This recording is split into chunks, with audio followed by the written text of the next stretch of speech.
today we would talk about spoon theory and a little bit more about what that is. I have a friend who thinks it's hilarious to always buy me like a collectible spoon when he's out and about to different interesting places, in the sense that like it's funny because I'm a spoonie and he's giving me more spoons. But that's not really how spoon theory works, is it? So for those of you who don't know, spoon theory is just a way, someone with MS came up with this idea, but it's a way of explaining what it's like to have like a chronic illness or chronic pain and how much energy you typically have when that happens. So in a sense, we all start with a number of spoons every day. So you can imagine, like, let's say we started with 12 spoons. So I've got 6 spoons here, but let's say we started with 12. Every activity you do during the day, you're going to use some of your spoons. So examples of things that use 1 spoon.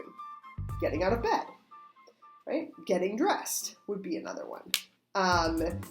Taking medications, watching TV, that could all types of things that could take 1 spoon.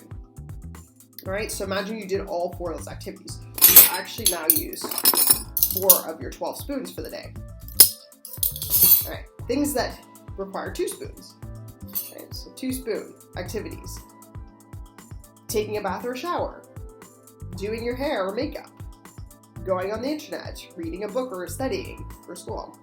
So again, imagine you did all 4 of those activities. I don't have enough spoons in my hand right now, but like you'd use 8 spoons just to do those.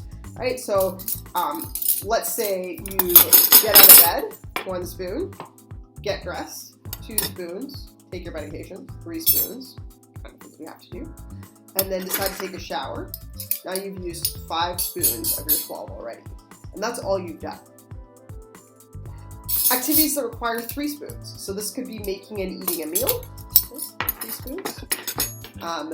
Making plans and socializing is 3 spoons. Doing some chores or light housework, 3 spoons.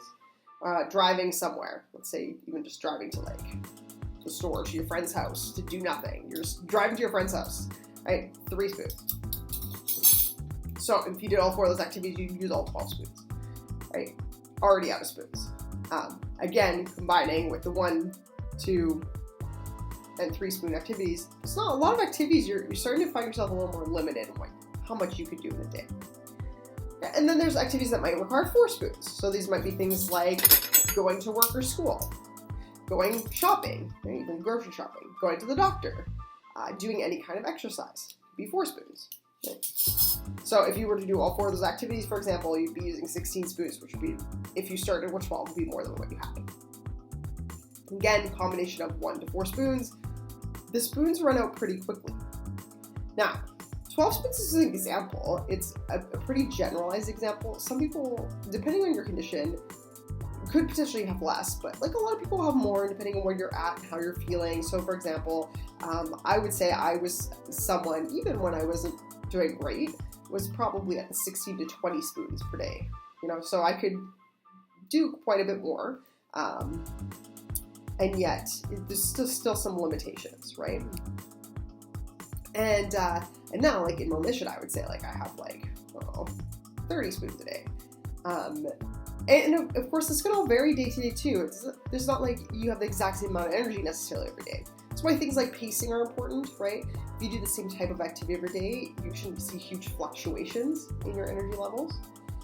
There's also a lot to support saying that doing things like exercise will help you long-term. So even though it might take a few more spoons short-term, it can have some good long-term benefits. Obviously, things like going to the doctor, things that you are going to have to do periodically. Some of the stuff in here is unavoidable, regardless of it taking more spoons. And that's why things like pacing are so important, right? It's like if you know that you're going to go grocery shopping today, that's going to take 4 of your spoons. You're probably also not going to, do housework, right? Because that's going to take 3 spoons. Remember, you still had to get up, get dressed, and take your medication. So you already used 3 spoons, like automatically, and you haven't even done your day yet. And if you took a shower, you've used 5, right? So then if you're going to go grocery shopping, you've already used 9. Where are your other 3 going to go, for example? So I think it's just important for like us as spoonies to know, but also if you want to share this with your family and friends who maybe are not understanding where you're at, and explain to them like how many spoons you typically start your day with, what is specific to you. And that way they can maybe help you pace or just have a better understanding of what's going on for you and what it's like. Yeah, and again, this is all an effort to keep making the most of it so that we can all have that amazing life. Everybody, take care.